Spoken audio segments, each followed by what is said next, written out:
the disease, and you all know how the progression is, so I don't need to tell you how effing awful it is to be with the one you love, to know that they are going to die from a disease for which at that time there didn't seem to be a lot of research. He was in a clinical trial, it was cancelled in stage 3. The disease, you know, needed a cane, needed a walker, needed a scooter, needed a wheelchair, needed a power wheelchair, had to modify the home, had to get on a BiPAP.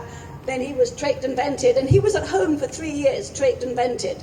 The A connection, I had help in the home, but I was basically the caregiver for the last 3 years of his life.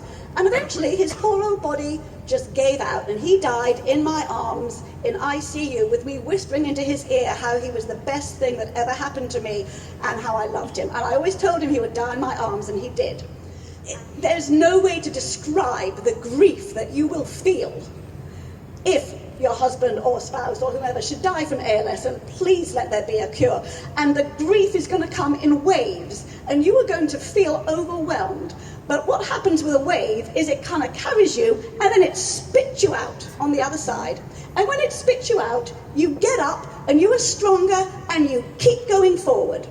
And what I find so encouraging, coming to an event like the Tri-State Trek, is that I have met the best people through the effing worst disease I have ever heard about.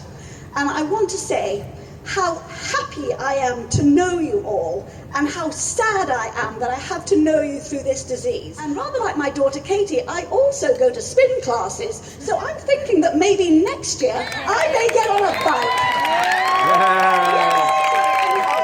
So thank you very much. I just feel it's awesome. It's so awesome to be here. Hot. Thank you.